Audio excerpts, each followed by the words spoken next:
Today we are going to discuss the extraction of highly reactive metals. Before these metals, we have discussed the extraction of less reactive and moderately reactive metals. So, as per highly reactive metals are concerned, some examples are potassium, sodium, calcium, magnesium, and aluminum. These are some examples, and these are placed at the top of the reactivity series of metals.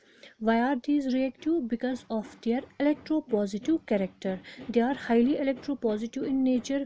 They have strong tendency to lose electrons and get reduced.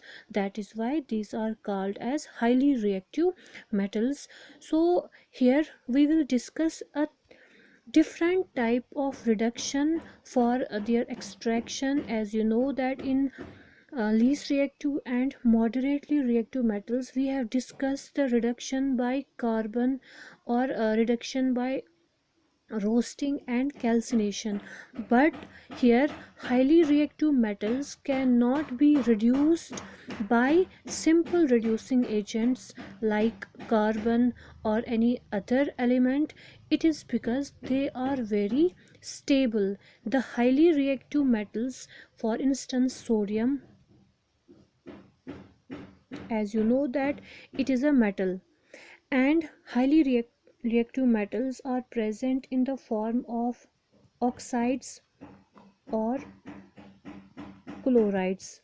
So for instance sodium, it is present in the form of NaCl.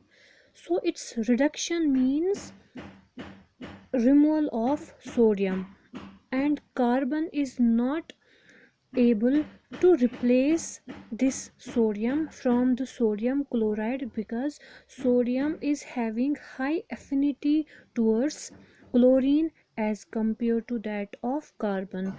It is due to the reason that sodium is highly electropositive in nature and chlorine is highly electronegative in nature. So these are having more tendency towards each other. In the same way, if sodium is present in the form of sodium oxide, its reduction means removal of sodium from this oxide. But sodium is having high tendency towards oxygen, so it cannot be reduced by a simple reducing agent such as carbon. So that means we need a different type of reduction for the extraction of highly reactive metals. So for that very purpose, we have to use the electrolytic reduction, extraction of highly reactive metals. So you will note it down that highly reactive metals are present in the form of oxides, and the oxides of potassium, sodium, calcium, magnesium or aluminum are very stable and cannot be reduced by carbon, because these metals have more affinity for carbon than for oxygen than carbon. Or we can also say that carbon cannot displace metals from their oxides, because carbon is least electropositive than that of metals, or carbon is less reactive than those of metals. So highly reactive metals are extracted by electrolytic reduction of their molten chloride. So if we have to extract highly reactive metals, we will use electrolysis.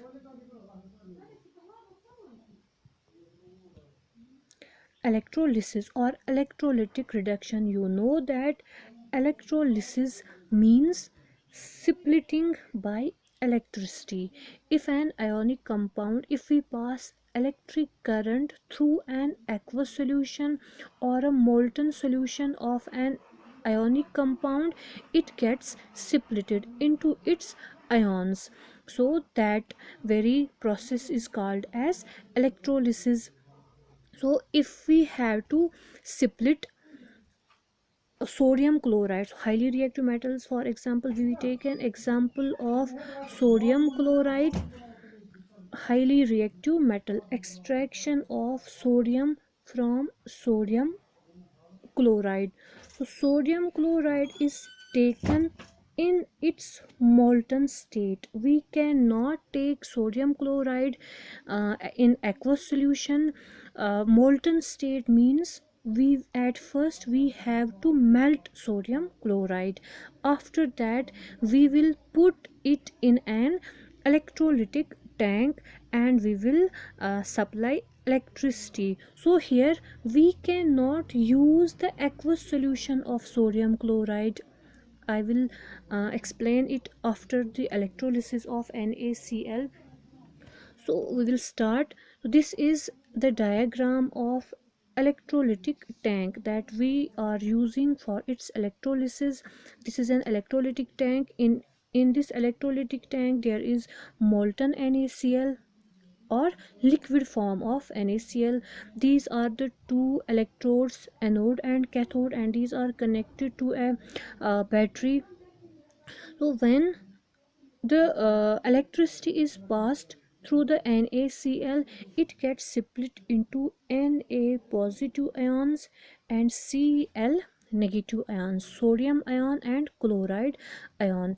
And after that these ions will start moving towards their oppositively charged electrodes. That is, sodium is positively charged, it will move towards negatively charged electrode, that is cathode.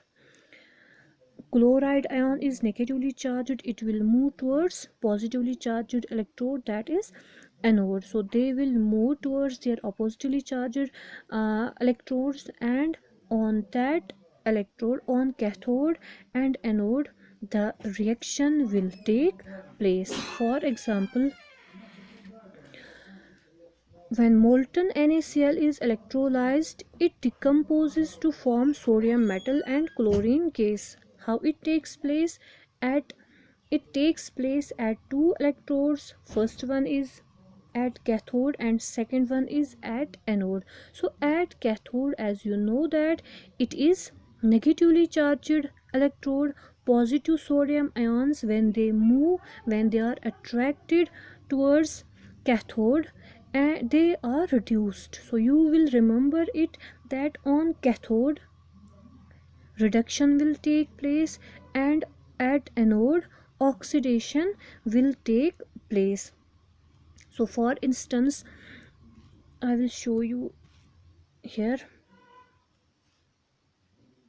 Cathode is negatively charged ion, and sodium ions will be attracted towards the cathode. As you know that sodium ion is short of an electron.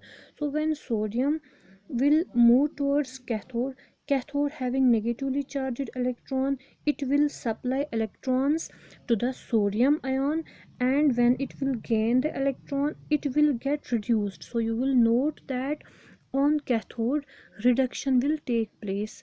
I have already told you about the definition of oxidation and reduction in terms of their electron transfer.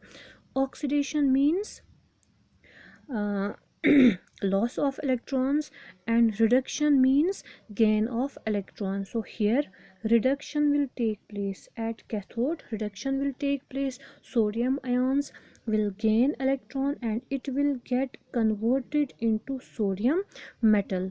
So it is the reduction of sodium metal. And at anode oxidation will take place. Oxidation means loss of electron. Chloride ions will be attracted towards the positively charged electrode.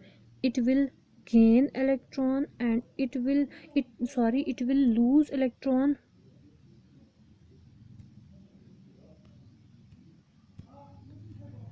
It will lose electron and it will get converted into Cl2, chlorine gas. So in order to balance this equation, here are Cl2. Why I wrote Cl2? Because some elements in the periodic table are diatomic in nature. So Cl and C chlorine exists as Cl2, chlorine gas. So here are two chlorine atoms. So in order to balance chlorine, we will write twice, and in order to balance the number of electron, twice electron. So this is chloride ion. Two chloride ions will gain two electron and it will get oxidized to chlorine gas. So here is the same equation written at cathode. Positive sodium ions are attracted to cathode and are reduced. That is, reduction takes place at cathode. Reduction means gain of electrons. So this is the reaction at cathode, and this is the reaction at anode. But now question arises that why we used molten NaCl. We can also use aqueous solution of NaCl, but we didn't use it because, as you know, that aqueous solution of NaCl contains water, because in order to make an aqueous solution we have to add water. So when electrolysis of aqueous NaCl takes place with NaCl, water also gets electrolyzed. Splitting of water also takes place, and after the electrolysis we get two compounds, sodium hydroxide and hydrochloric acid. So this is the reaction which takes place after the electrolysis of aqueous sodium chloride. We will get a base and an acid, but we need sodium in free state. So aqueous solution of NaCl will not give us free sodium metal. So that is why we used sodium metal. We used sodium chloride in molten state. So this was the extraction of sodium from sodium chloride. I will show you another example. For instance, other metal which is highly reactive, that is aluminum, and it is present in the form of aluminum oxide. So its overall reaction is like this. Molten aluminum oxide, when its electrolysis takes place, it gets split into aluminum metal and oxygen gas. Oxygen is taken in the form of gaseous state and aluminum in liquid state. So this is its electrolysis. Now we will balance this equation. We will start from this oxygen. It contains three atoms, that means it is or its odd number, so we will convert it into even number. We will multiply it by 2. So 2 threes are 6, and in order to balance this we will multiply it by 3. Aluminum contains 4 atoms, so here we will multiply it by 4. This is the overall reaction. This is the overall electrolysis of aluminum oxide. But how the reaction at cathode and anode takes place, I will show you that.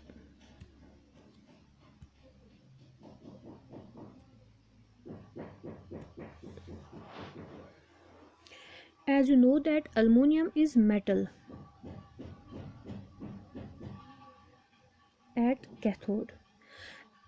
Cathode is negatively charged electrode, and at cathode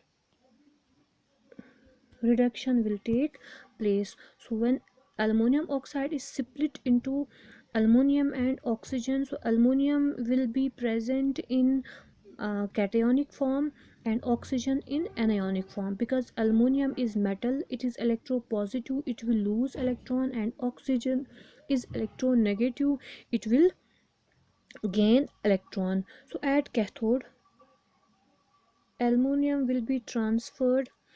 I will show you in aluminum. So its charge will be 3 positive because its valency is 3. So at cathode the positively charged aluminum ions are attracted. The aluminum ions will accept electron plus electron, and it will get converted into Al. So aluminum's atomic number is 2, 8 and 3. its valency is 3. So it has lost its 3 electrons during splitting, but now in order to balance this equation we will multiply it by 3, because aluminum needs a total number of 3 electrons. So at cathode, aluminum ion will gain electrons, gain of electron will take place, reduction will take place, and it will get converted into aluminum metal in free state. This is free aluminum metal. And at anode,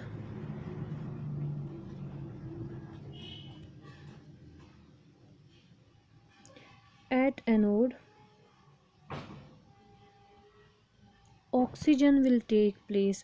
So anode contains oxygen, O2 negative, because oxygen is divalent negative in charge. O2 negative, it is electronegative, it has gained 2 electrons, and it will lose electron and get converted into O2 in gaseous state. So how oxygen is negatively charged ion? It is anion. And when it will move towards anode, anode is positively charged electrode, so oxygen will lose electron, its oxidation will take place, it will lose electron and get converted into oxygen gas. So how can you balance this equation?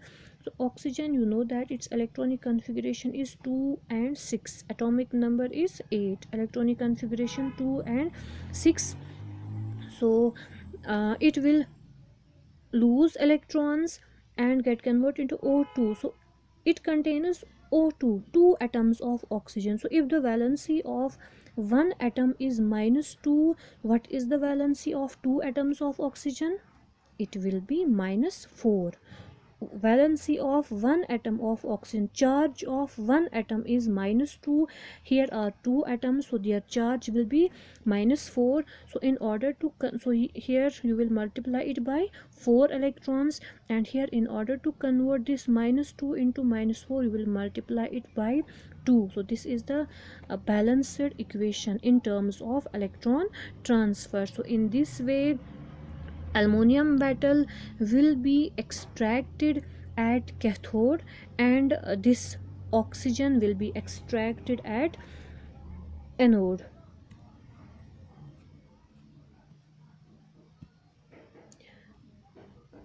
In this way, for example, this is aluminum tank, this is a electrolytic tank, it contains 2 electrodes and a battery. This is, for example, positively charged electrode and negative, this is cathode, and it is anode. So it contains molten Al2O3.